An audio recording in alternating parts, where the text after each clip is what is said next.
In the Clone Wars, we see Palpatine battle Darth Maul and Savage Opress using two identical lightsabers. Now, before I continue, I should mention that before Disney changed the synthetic crystals to real crystals that bled red when Sith used them, it was much easier for Sith of all kinds, including Palpatine, to have an armory of duplicated lightsabers just sitting around, as getting synthetic crystals were much easier to do than the Jedi who had to get organic ones found in nature.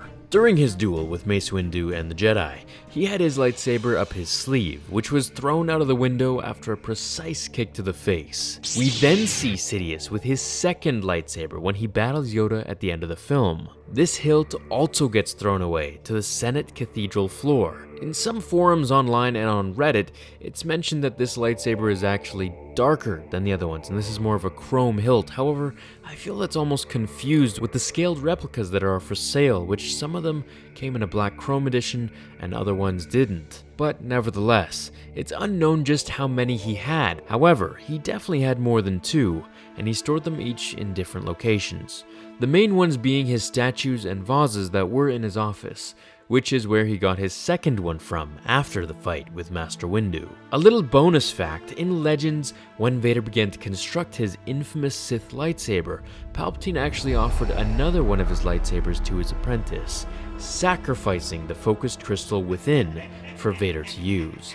However, declining the offer, Vader preferred a more custom weapon for himself, creating the hilt to replicate his Jedi lightsaber from Episode 2, and the crystal to be his very own as well. However, Legends is long gone, unfortunately, so this no longer stands as true. Now, in the novel Lords of the Sith, this is where our story of Vader and Palpatine continue. The entire novel is all about the Sith and apprentice, where one mission leads them to enter the planet Ryloth, accompanied with several Royal Red Guards. One of them was a clone trooper just promoted. Once they eventually get to the planet after a scurry of different events, they came across an alien species of giant, man-killing insects named lilacs. This was where Vader and the guards saw Palpatine draw his lightsaber and strike the Queen down with their help.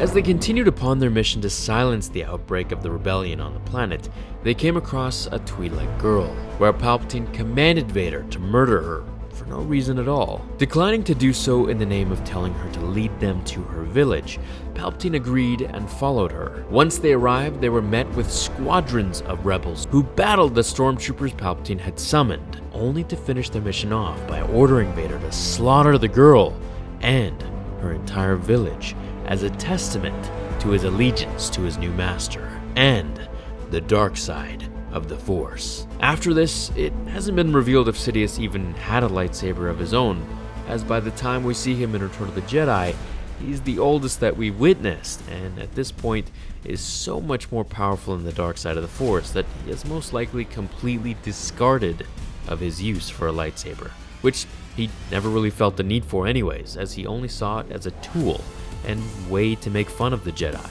So in canon, Sidious did use his lightsaber again, and we can see that he's at least got two lightsabers, which the third one is noted as being the darker chrome. However, I believe that is just a marketing gimmick that was sold on the side.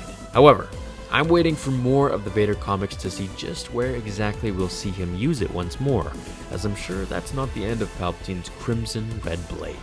Thanks for watching, everyone. I hope you enjoyed today's new episode. Feel free to subscribe to the second channel that I just made. I'm getting everything ready for next week. I'll see you all in the next episode of Star Wars Theory. Until then, my fellow Jedi and Sith friends, remember, The Force will be with you always.